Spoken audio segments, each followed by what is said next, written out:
स्वागत है। आज हम गणपति बप्पा के प्रिय पर्व गणेश चतुर्थी के विषय में थोड़ी गहराई से बात करने वाले हैं। जी। हमारे पास कुछ स्रोत हैं जो इस पर्व के इतिहास, कथाओं और पूजा पद्धतियों पर रोशनी डालते हैं, और हाँ, सबसे जरूरी, इसके पीछे छिपे गहरे अर्थों पर भी। बिल्कुल। देखिए, गणेश चतुर्थी सिर्फ एक दिन का उत्सव नहीं है। ये तो ज्ञान, बुद्धि और मतलब जीवन की बाधाओं को पार करने की प्रेरणा का पर्व है। हाँ, हम आज इन्हीं स्रोतों के आधार पर ये समझने की कोशिश करेंगे कि कैसे गणेश जी का स्वरूप, उनकी कथाएं और उपासना कैसे हमें जीवन जीने का एक व्यावहारिक दर्शन देती हैं। सही कहा। और अक्सर हम पूजा तो करते हैं, पर उसके पीछे का क्यों और कैसे वो पूरी तरह समझ नहीं पाते शायद। तो आज का हमारा मकसद यही है कि इन स्रोतों से उन मोतियों को निकालें जो गणेश चतुर्थी के असल महत्व को दिखाते हैं। तो शुरुआत मंगलाचरण से ही करें, जैसा किसी भी शुभ कार्य में होता है। निश्चित रूप से। देखिए, गणेश जी प्रथम पूज्य हैं, तो उनका आह्वान तो बनता ही है ना। हाँ, स्रोतों में ऋग्वेद और गणपति अथर्व शीर्ष के एक प्रसिद्ध श्लोक का उल्लेख है। ओम गणानां त्वा गणपतिम हवामहे। कविम कविनाम उपमश्रवस्तमम ज्येष्ठराजम ब्रह्मणाम ब्रह्मणस्पता आनः शृण्वन्नोति भी सीद साधनम। हाँ, इसका अर्थ भी काफी गहरा है ना। बहुत गहरा। हम गणों के स्वामी, कवियों में श्रेष्ठ, सबसे ज्यादा सुने जाने वाले। ज्येष्ठराज। हाँ, ज्येष्ठराज और ब्रह्मों के स्वामी ब्रह्मणस्पति का आवाहन करते हैं। वो हमारी प्रार्थना सुने और अपनी रक्षा शक्तियों के साथ यहाँ विराजमान हो। ये मतलब सिर्फ एक मंत्र नहीं, गणेश जी के पूरे ऐश्वर्य का सार लगता है। बिल्कुल सही कहा। और इसी तरह ध्यान के लिए भी एक श्लोक अक्सर इस्तेमाल होता है। शुक्लांबरधरम विष्णुम शशि वर्णम चतुर्भुजम जी प्रसन्नवदनम ध्यायत सर्व विघ्नोपशांतये। जी। यहाँ उनके स्वरूप का वर्णन है।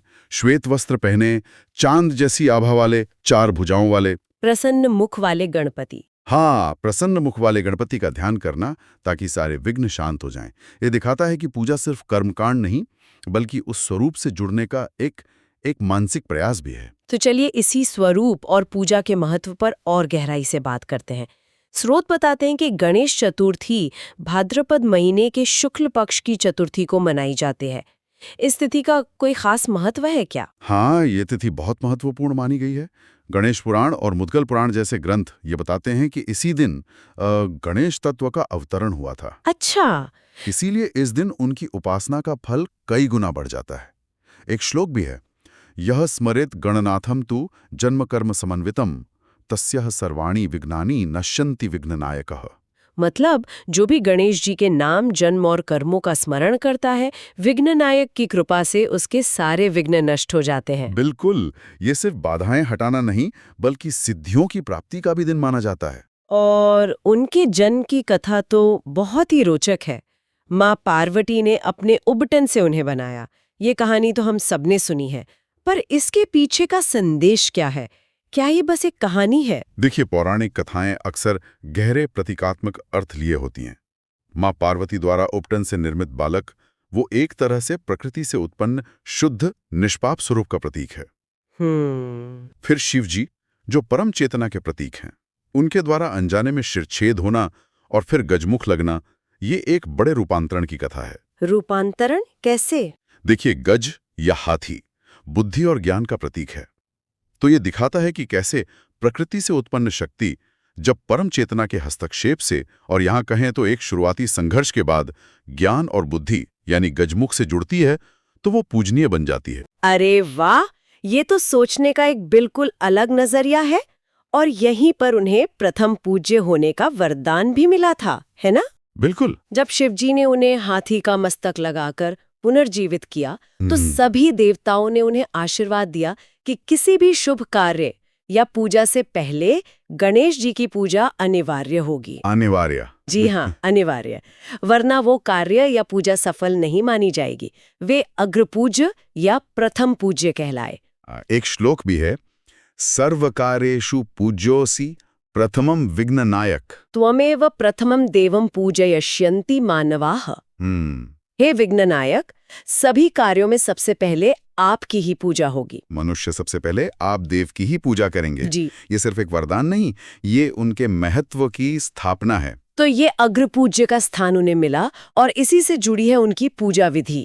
स्रोत बताते हैं कि पूजा संकल्प से शुरू होती है। ये संकल्प क्या होता है? संकल्प मतलब एक तरह का दृढ़ निश्चय या इरादा है।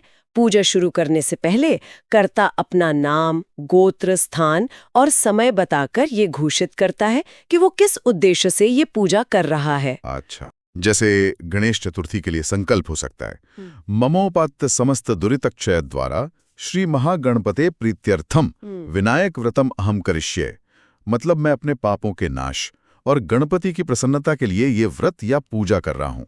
तो ये पूजा को एक दिशा देता है। बिल्कुल, एक उद्देश्य देता है। और संकल्प के बाद आवाहन, यानी उन्हें बुलाना। हाँ, आवाहन का अर्थ है देवता को सादर आमंत्रित करना कि वे आएं और पूजा स्वीकार करें। मंत्र होता है ओम गंग गणपते नमः आवाहयामि स्थापयामि पूजयामि नमः।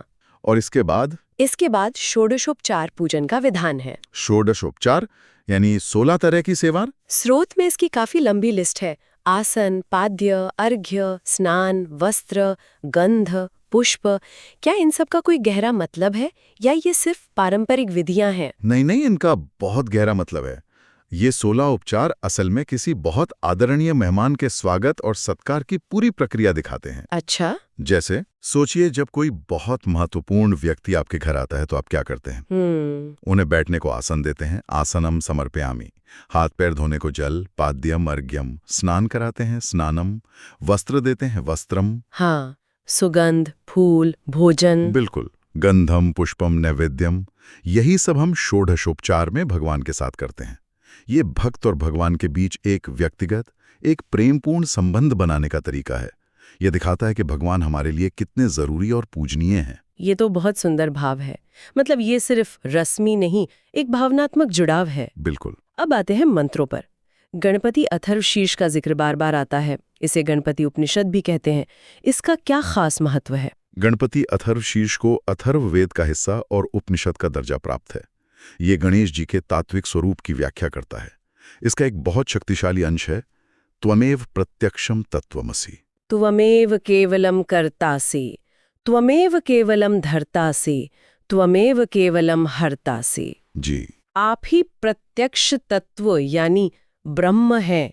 आप ही केवल करता है, धरता है और हरता है। ये तो उन्हें सीधे परब्रह्म बता रहा है। बिल्कुल। ये गणेश जी को किसी साधारण देवता के स्तर से उठाकर परम सत्ता के रूप में स्थापित करता है। ये दिखाता है कि वे ही सृष्टि की उत्पत्ति, पालन और संहार के मूल कारण हैं। इसीलिए इसका पाठ इतना फलदायी माना जाता है। हाँ, क्योंकि ये भक्त को गणेश जी के वास्तविक सर्वव्यापी स्वरूप से जोड़ता है। इसके अलावा भी कुछ मंत्रों का जिक्र है, जैसे नारद पुराण का गणपति स्तोत्र प्रणम्य शिरसा देवम और वो प्रसिद्ध श्लोक गजाननम भूत गणादि सेवितम। हाँ, प्रणम्य शिरसा देवम स्तोत्र फल प्राप्ति पर केंद्रित है। ये दिखाता है कि भक्ति से भौतिक और आध्यात्मिक दोनों तरह की इच्छाएं पूरी हो सकती हैं। और गजाननम भूत गणादि सेवितम, कपित्थ जम्बू फलसार भक्षितम, उमासुतम शोक विनाश कारणम, नमामि विघ्नेश्वर पाद पंकजम। ये श्लोक उनके रूप का ध्यान करने में मदद करता है। गज के मुख वाले, भूत गणों से सेवित, कैथ चामुन खाने वाले, उमा के पुत्र शोक का नाश करने वाले विघ्नेश्वर। ये उनके दयालु और विघ्नहर्ता स्वरूप को याद दिलाता है। सिद्धि विनायक मंत्र और मोदक प्रिय मंत्र का भी जिक्र है। ये किस बात पर जोर देते हैं? ओम सिद्धि विनायकाय नमः सीधा उनकी सिद्धि यानी सफलता प्रदान करने की शक्ति की ओर इशारा करता है। और मोदक प्रिय, उन्हें मोदक बहुत पसंद है ना? हाँ, मोदक प्रिय देवाय नमस्ते गणनायक सर्व सिद्धि प्रदातारम वंदे विश्व विनायकम। ये उनके प्रिय भोग मोदक का जिक्र करता है, लेकिन साथ ही उन्हें सर्व सिद्धि प्रदाता और विश्व विनायक भी कहता है। तो मतलब उनकी प्रसन्नता जरूरी है। बहुत जरूरी। वे ही सभी सिद्धियों के दाता हैं। ये मंत्र हमें उनकी पसंद नापसंद का ध्यान रखते हुए भक्ति करने की प्रेरणा देते हैं। अच्छा, एक और दिलचस्प कहानी, वो है चंद्र दर्शन के मना होने की। गणेश चतुर्थी की रात को चांद देखना क्यों मना है? हाँ, ये कहानी भी बड़ी प्रतीकात्मक है। कथा यह है कि गणेश जी पेट भर मोदक खाकर अपने वाहन मूषक पर जा रहे थे। हाँ। रास्ते में मूषक सांप देखकर डर गया और गणेश जी गिर गए। पेट फट गया, मोदक बाहर आ गए। अरे! गणेश जी ने मोदक वापस पेट में रखे और सांप को ही कमरबंद की तरह पेट पर लपेट लिया। ये सब देखकर चंद्रमा को हंसी आ गई। ओहो। गणेश जी ने इसे अपना अपमान समझा और चंद्रमा को श्राप दिया कि जो कोई आज यानी भाद्रपद शुक्ल चतुर्थी को तुम्हें देखेगा उस पर झूठा कलंक लगेगा। झूठा कलंक, जैसे चोरी वगैरह का? हाँ, बिल्कुल। बाद में जब चंद्रमा और देवताओं ने माफी मांगी तो गणेश जी ने कहा कि श्राप पूरी तरह खत्म तो नहीं होगा, पर उसका असर कम हो जाएगा और निवारण संभव होगा। अच्छा। इसीलिए इस रात को चंद्र दर्शन से बचने की सलाह दी जाती है।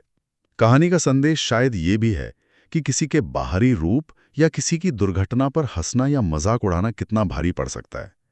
यह हमें दूसरों के प्रति संवेदनशील होना सिखाती है। और अगर गलती से चांद दिख जाए तो कोई उपाय है इसका? हाँ, इसके निवारण के लिए श्रीमद् भागवत में बताई गई सिंहम तक मणि की कथा से जुड़ा एक मंत्र है। सिंह प्रसेनम अवधित सिंहो जाम्बवता हता सुकुमारक मारोदी त्वभेश स्यमंतकः। हाँ, बड़ा पेट या लंबोदर होना मतलब संसार की सभी अच्छी बुरी बातों को, अनुभवों को अपने अंदर समा लेने और पचा जाने की क्षमता। ये सहनशीलता, उदारता और समभाव को दर्शाता है। जीवन में सफलता के लिए जरूरी गुण। बिल्कुल, कि हम हर तरह की परिस्थितियों और लोगों को स्वीकार कर सकें। उनकी चार भुजाएं और उनमें जो चीजें होती हैं, पाश, अंकुश। हाँ, चार भुजाएं अक्सर चार पुरुषार्थों धर्म, अर्थ, काम, मोक्ष का प्रतीक मानी जाती हैं, या फिर मन, बुद्धि, अहंकार और चित्त का भी। उनके हाथों में पाश नियंत्रण, अंकुश दिशा निर्देश, मोदक भक्ति का मीठा फल और वरद मुद्रा आशीर्वाद, ये सब जीवन को संतुलित बनाने के सूत्र हैं। और सबसे अनोखा प्रतीक उनका वाहन मूषक, चूहा। इतने बड़े देवता का वाहन इतना छोटा, इसका क्या राज है? ये मुझे हमेशा बहुत उत्सुक करता रहा है। ये गणेश जी के प्रतीकों में शायद सबसे गहरा है। मूषक स्वभाव से चंचल होता है, हमेशा कुछ न कुछ कुतरता रहता है, अंधेरे में रहता है। तर्क वितर्क, चंचलता और छोटी छोटी इच्छाओं या वासनाओं का प्रतीक माना गया है। कुछ लोग इसे अहंकार का प्रतीक भी मानते हैं। अहंकार? हाँ, तो गणेश जी जो बुद्धि और ज्ञान के प्रतीक हैं, उनका इस मूषक पर सवार होना ये दिखाता है कि ज्ञान और विवेक ने चंचलता, तर्क वितर्क, वासनाओं और अहंकार को पूरी तरह से कंट्रोल कर लिया है। मतलब बुद्धि और ज्ञान का अहंकार और चंचल मन पर नियंत्रण। बिल्कुल, ये एक शक्तिशाली संदेश है। सच्ची सफलता और आध्यात्मिक प्रगति तभी संभव है जब हमारी बुद्धि हमारे मन की चंचलता और अहंकार पर हावी हो, ना कि उसका उल्टा। जी, जब तक अहंकार और वासनाएं हमें चला रही हैं, हम भटकते रहेंगे। ज्ञान ही इन्हें वश में कर सकता है। स्रोतों में कुछ और स्तोत्रों का भी जिक्र है, जैसे संकटनाशन गणेश स्तोत्र और आदि शंकराचार्य का गणेश पंचरत्न स्तोत्र। इनका क्या महत्व है? संकटनाशन गणेश स्तोत्र, जैसा नाम से ही पता चल रहा है, नारद पुराण में है और इसे संकटों को दूर करने वाला माना जाता है। इसमें गणेश जी के 12 प्रसिद्ध नामों का स्मरण किया जाता है। सुमुख, एकदंत, कपिल, गजकर्णक, लंबोदर, विकट, विघ्ननाश, विनायक, धूम्रकेतु, गणाध्यक्ष, भालचंद्र, गजानन। कहा गया है कि जो इनका पाठ करता है उसे कोई विघ्न नहीं सताता। और गणेश पंचरत्न स्तोत्र, वो आदि शंकराचार्य की रचना है। 5 श्लोकों में उन्होंने गणेश जी की अद्भुत स्तुति की है, जो उनके ब्रह्म स्वरूप को भी दर्शाती है। और एक श्लोक जो शायद सबसे ज्यादा बोला जाता है, वक्रतुंड महाकाय। हाँ, वक्रतुंड महाकाय सूर्यकोटि समप्रभम निर्विघ्नं कुरु मे देव सर्वकार्येषु सर्वदा। ये तो लगभग हर किसी ने सुना होगा। हाँ, सुना है। हे टेढ़ी सूंड वाले, विशाल शरीर वाले, करोड़ों सूर्यों के समान तेज वाले देव, मेरे सभी कामों को हमेशा बिना किसी बाधा के पूरा करें। ये एक सरल लेकिन बहुत शक्तिशाली प्रार्थना है। किसी भी नए काम से पहले बोली जाती है। बिल्कुल, ये उनकी विघ्नहर्ता वाली भूमिका को सीधे संबोधित करती है। तो इन सभी कथाओं, मंत्रों, पूजा विधियों और प्रतीकों की गहराइयों में उतरने के बाद हम गणेश चतुर्थी के सार को कैसे समझें? ये सब मिलकर हमें क्या संदेश देते हैं? देखिए, सार यही निकलता है कि गणेश चतुर्थी हमें जीवन जीने का एक खाका देती है। ये बताती है कि बुद्धि, गजमुख, विवेक, सूंड, समर्पण, पूजा विधि और अपनी इच्छाओं और अहंकार पर नियंत्रण, मूषक वाहन, इनके जरिए हम जीवन की किसी भी बाधा को पार कर सकते हैं और सफलता पा सकते हैं। हाँ, सफलता यानी सिद्धि प्राप्त कर सकते हैं। गणेश जी इसी संतुलन और समन्वय के प्रतीक हैं। वे हमें सिखाते हैं कि ज्ञान और भक्ति, तर्क और श्रद्धा सांसारिक सफलता और आध्यात्मिक उन्नति, ये सब साथ साथ चल सकती हैं। और प्रतिमा विसर्जन, 10 दिन पूजा के बाद मूर्ति को विसर्जित कर दिया जाता है, उसका क्या महत्व है? विसर्जन का भी गहरा आध्यात्मिक संदेश है। ये हमें सृष्टि के चक्र, उत्पत्ति, स्थिति और लय की याद दिलाता है। अच्छा, बनना, रहना और मिट जाना। बिल्कुल। ये सिखाता है कि जो कुछ भी आकार लेता है वो अंततः निराकार में विलीन हो जाता है। यह हमें अनासक्ति सिखाता है कि हमें भौतिक स्वरूपों से मोह नहीं करना चाहिए, बल्कि उस अंदरूनी तत्व पर ध्यान देना चाहिए। और आजकल जो इको फ्रेंडली मूर्तियां आ रही हैं, हाँ, वो भी एक अच्छी बात है। ये दिखाता है कि हमारी परंपराएं समय के साथ बदल सकती हैं और हम अपनी आस्था को पर्यावरण संरक्षण के साथ भी जोड़ सकते हैं। तो कुल मिलाकर गणेश चतुर्थी सिर्फ एक धार्मिक त्योहार न होकर एक गहरा जीवन दर्शन है। हाँ, ये हमें बुद्धिमान बनने, बाधाओं से न डरने, विनम्र रहने और आखिर में जीवन के वास्तविक स्वरूप को समझने की प्रेरणा देता है। बिल्कुल। ये आत्ममंथन का पर्व है। अपनी कमियों को पहचान कर उन्हें दूर करने का संकल्प लेने का पर्व है। गणेश जी की पूजा हमें वो आंतरिक शक्ति और विवेक देती है जिससे हम सही दिशा में कोशिश कर सकें और जीवन को सार्थक बना सकें। यहाँ एक विचार छोड़ जाते हैं हमारे श्रोताओं के लिए सोचने को।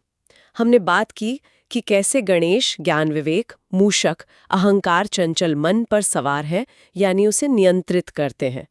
आज की दुनिया में जहाँ अहंकार, कंपटीशन और मन की चंचलता इतनी हावी है, क्या यही संतुलन, ज्ञान का अहंकार पर नियंत्रण, स्थायी शांति और सफलता की कुंजी नहीं है? इस पर सोचिएगा जरूर।